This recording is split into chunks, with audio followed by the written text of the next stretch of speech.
friends, welcome back to the garage. My name is Jim with Philly Fix, and I'm so glad you're here because tonight we're going to take a look at the new DCE 512B Jobsite fan from DeWalt.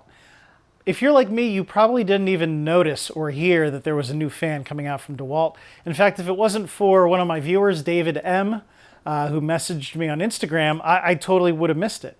The DCE 512B, this is currently on sale for $99 at Home Depot. They have it in one of those raceway displays as like a special. Just comes as the bare tool. Whereas the old model here, the DCE 511B, I actually ordered this online and it came with a 5 amp hour battery for $119. So maybe they're trying to clear them out by pairing them with a battery. I'm not sure. But if you look at the boxes, you can tell they look very similar. We're going to get them out of the box. I'm not going to film the unboxing. You could probably find that somewhere else, but they both are IP54 rated. We're going to get into exactly what that means in just a little bit.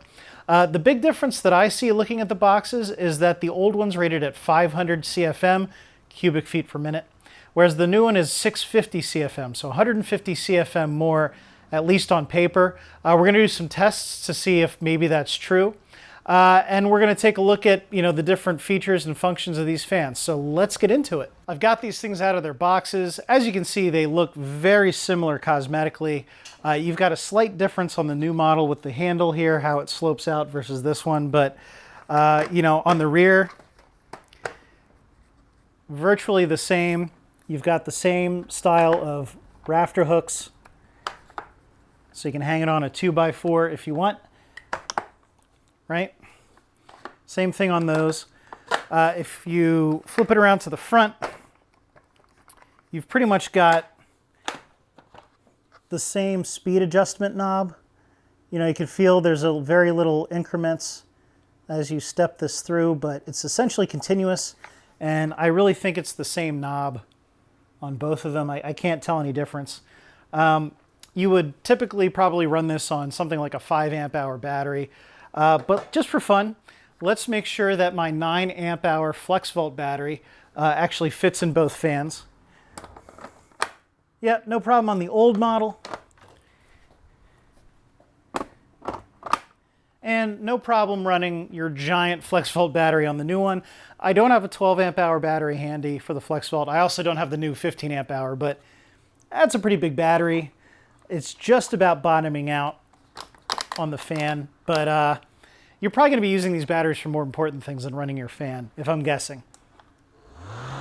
So that's that. But let me address what I consider the elephant in the room here. And that's the fact that while on the old model, you have the spot where you can plug in a standard extension cord here. You've got a 2-prong 120 volt AC plug in there, covered by a waterproof rubberized cover. The new fan completely lacks that. It does not have anywhere to plug in an AC adapter. I really don't get it. This is a new model. Why would you take one of the key features out of your new model? Big miss in my opinion. Next, let's look at the bottom. Obviously, we looked at the rafter hook mounting options, but when you go to the bottom, we see another reduction in features. So you have the rebar holes, so you can put this on some rebar on both fans. Fine. You've got your 4 keyholes if you wanted to hang them on some nails or screws. Great. You've got the same rubber feet, but then on the old model, you have both a 1/4-20 threaded hole, which a 1/4-20 is standard tripod. It's what my cameras are on right now. And then you have, I'm guessing this is 5/8. I'm actually not sure. I probably should have looked it up, but either way, these 2 threaded mounting options are completely absent on the new fan. So you can see where this is a second option removed from the new fan. And something I just noticed while I was looking at these that I missed the first time. Hopefully this is something you can see on the camera shot. And I'll shoot some closer up footage just in case. But there's actually like a knockout plastic plate here where that AC adapter used to be. I don't know why. I mean, it looks like they used the same plastic base and they literally just removed it and put a filler plate there for the plug. I guess I'm harping on it a little bit but I just think that's a key feature and it's a huge miss that DeWalt got rid of it. So otherwise, functionally pretty much the same. You pretty much get the same range of tilt out of both, right? So no difference there. So far not impressed, but let's do some testing and see if we can validate the difference in CFM that's listed on the box. Okay, so I've got the fan set up here. I have an anemometer, which measures wind speed, and I'll be able to use the diameter of the fan and the wind speed to calculate CFM. We're going to have the anemometer pretty close to 24 inches from the fan. Now, I'm not trying to validate the exact CFM measurement on the box. I'm trying to look at the relative CFM measurement between the two fans. So I don't need to use the same lab setup that they used at DeWalt's labs to measure this.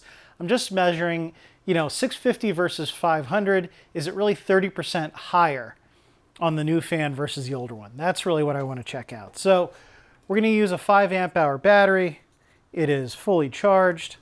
We'll slip it in the fan here. And what we're going to do is crank this thing up to full speed and see how it goes. Make sure I'm not blocking the airflow at all.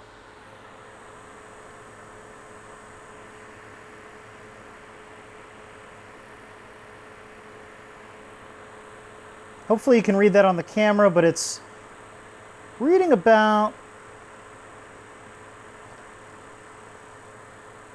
6.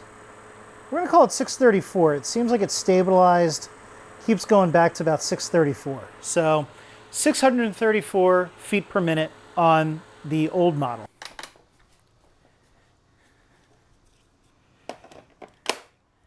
Make sure we're still 24 inches away here. We'll go back just a hair. Okay. All right, pretty close to 24 inches. We'll crank this one all the way up. It's definitely louder. We're going to check that in a minute. All right.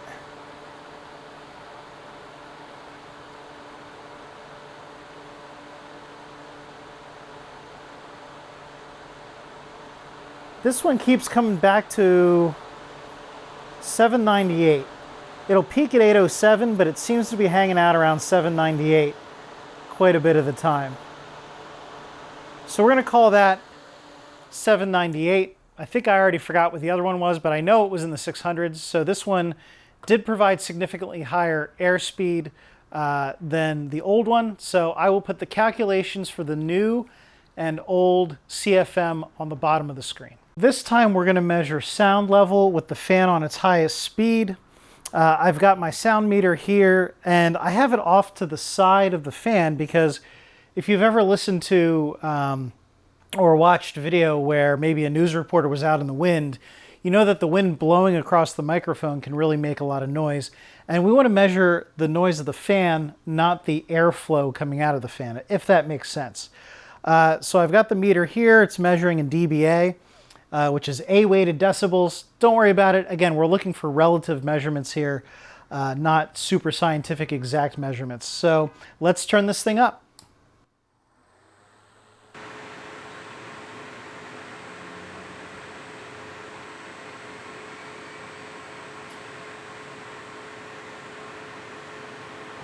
All right, I'm going to call that 62. It's, now I'm talking and it's affecting the meter, but I'm going to say that it hovered around 62. It was a little higher, a little lower.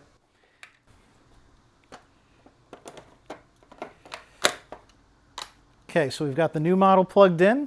Here we go.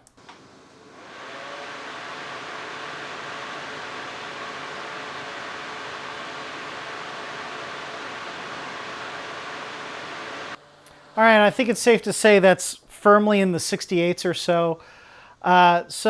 We've got, what was the last one, 62 or so? The new one's 68. So that's 6 dB higher, which physically speaking is 4 times as loud, but that's not necessarily how your human ear perceives it. I will say I can tell right away that this fan is significantly louder, but it's not terrible.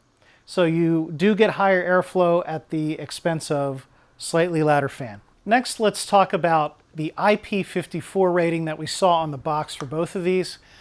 So when you see IP ratings, IP stands for ingress protection. And then you've got 2 digits after that, in this case 54. So I've got a cheat sheet on my phone here, but when you see a 5 as the first digit, that means dust protected, prevents ingress of dust sufficient to cause harm. If you were to see an IP 60 something, that 6 would mean dust tight, no ingress of dust. So these aren't completely hermetically sealed against dust, but it's protected sufficiently to prevent harm to the fan due to dust ingress. Your second digit is liquid or water protection. In this case, the 4 means protected against splashes of water at any angle, limited liquid entry. And I forgot to grab it. Let me get it here. So this is splashes of water, right? Just for comparison, I've got a Metabo HPT triple hammer here, and it's actually rated as IP56. So same dust rating, but the 6 in this case is protected against high pressure water jets from any direction, limited liquid entry. So, you know, whereas this, you could theoretically hose down this impact driver and not harm it. The fans are more like, maybe you're washing your car and you splash indirectly some water on these fans. They're protected from that, but in theory, according to the IP54 rating, you can't blast them with a hose and have them still run. I wonder if that's true.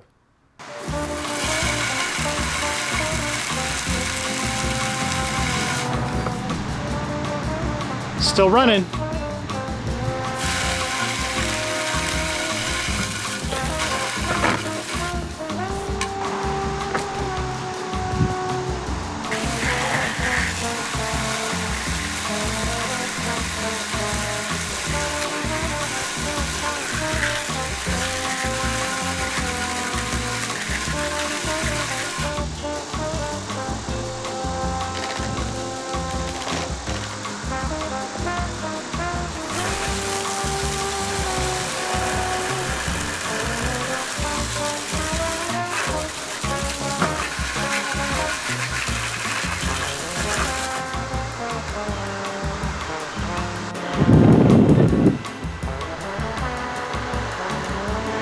Still running just fine. All right, guys, well, there you have it. The new fan stood up to a hose, and it had a little bit faster airspeed at the cost of slightly higher noise. But again, I think it's a deal breaker that it doesn't have that hybrid functionality. You can't plug an extension cord into this. So if I were you, I'd go out, I'd look for this old DCE 511 model. Like I said, it comes bundled with a 5 amp hour battery online at Home Depot. I will put links to both the bare tool and that bundle in the description below, so check that out. Thanks so much for watching. I really appreciate your support. My name is Jim with Philly Fixed. God bless you guys. Hello, I'm Jim Davis.